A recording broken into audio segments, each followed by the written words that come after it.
On June 3, 2015, the skies over southern Ghana turned an ominous gray.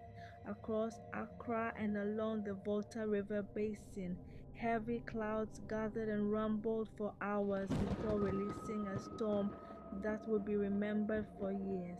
In Ada East, a coastal district known for its fishing communities and salt pans, evening routines were interrupted by the sound of thunder rolling over the lagoon.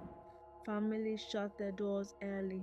Traders at Kase Market packed their wares under makeshift sheds, hoping the rain would pass. But the rain didn't pass. It poured harder and longer than usual. By 9 p.m., the narrow roads connecting Big Ada, Kase, and Alokpem were underwater. At first, people stood in the verandas watching the rain, laughing at the rising puddles. But soon laughter turned to fear. Houses made of mud brick began to dissolve in the water. Buckets floated where children once played. Some residents climbed onto tables, holding their children close as the water climbed higher up the walls. In Big Ada, fisherman Tetteh Nartey stood helplessly as his canoe, the same one he had used for over 15 years, broke free from its rope and drifted into the dark water. I just stood there, he recalled later. That canoe was my life. When it left, I felt like my whole world went with it. Across town, Mary Mensah, a widow and mother of three, was trying to save her children.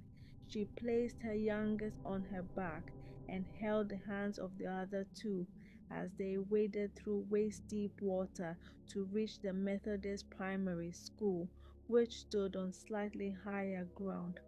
There, dozens of people had already gathered, seeking refuge.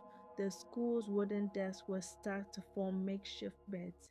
By midnight, Ada East was cut off from neighboring towns. The main road to Adafoa was submerged. The only sounds were of rain, rushing water, and people calling out names in the dark. As dawn broke, the full scale of the damage came into view. Boats, nets, and fishing gear were gone. The market had been destroyed. Mud huts had collapsed. And yet, amidst the wreckage, something powerful began to emerge: unity.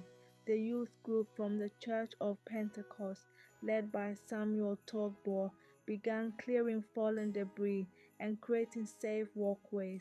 Fishermen offered their boats to ferry stranded families. The Presbyterian Church Women's Fellowship cooked hot porridge for anyone who had not eaten. For the next few days, Ada became a picture of both ruin and resilience.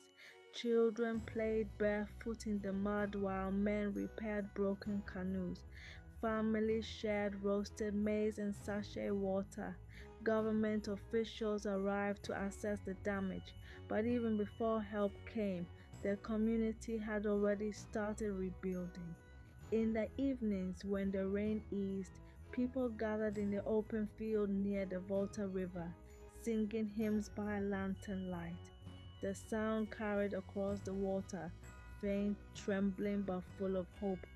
One woman, when interviewed weeks later, said quietly, "The flood took everything we owned, but it also showed us who we are." 10 years have passed since that night.